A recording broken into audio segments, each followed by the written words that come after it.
We're just using a squeegee here now to show you that it can do the job. Now that's really quite dirty, so you give it a bit of a pre-wash like that. And then I generally start from the middle of a window, not the edge. I go like this, and then you bring just a small shallow scallop like that, and all I'm doing is you put one hand there and you twist from the bottom, and then you come that way, and then I twist it and come this way like that. If you make a mistake, just twist to go back over your area and you close out like that.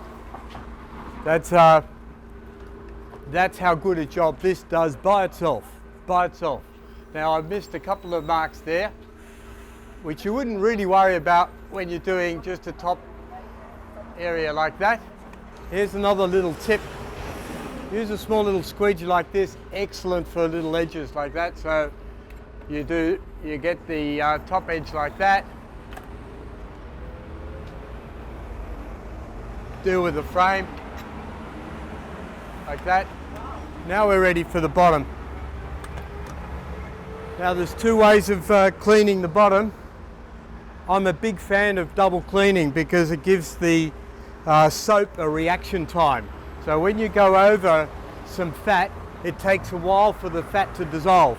So if you've got two washing simultaneously, you've got a reaction time for the chemicals the surfactants to work. So this is double handing technique. Because they're wagtail, both pivots work together. So it's not hard at all. This basically, you do the top like that, and then you catch all your water. And that's really all you're concentrating on. If you leave any marks, you can see it. Just so you catch the water like that.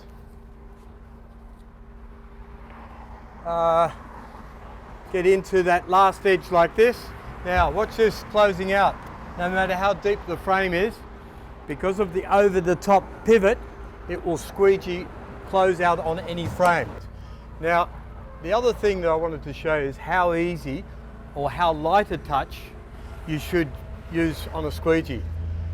If you look at my hand, I'm barely putting any effort into that. This squeegee has been designed to use almost no effort. So one finger cleaning, that still works. There is not a squeegee in the world that would do that with one finger.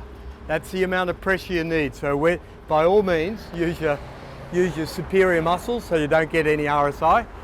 But the pressure on glass should be almost minimal. You'll quickly see if you've left any marks at all.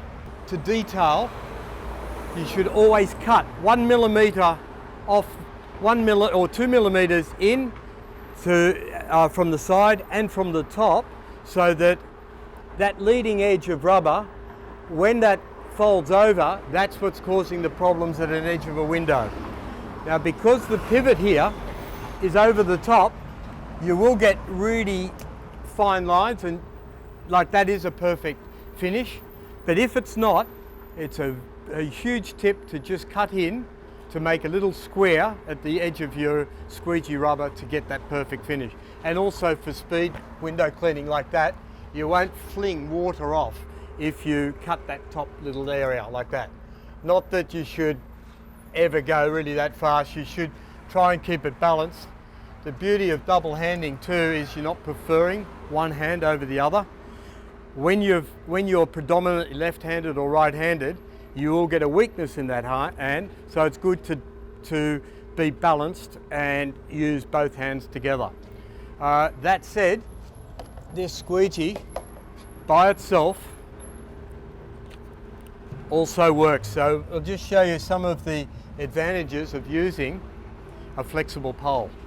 The pressure is always perfect. So you basically do this and watch me flex into that corner, into that edge.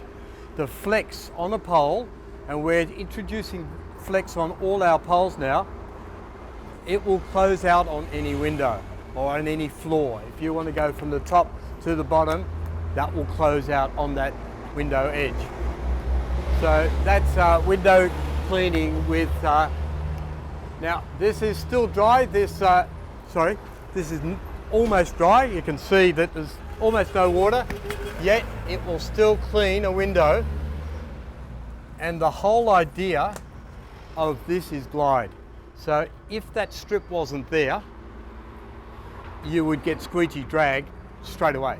So it's even difficult. So if I keep that out the way, I'm already feeling drag.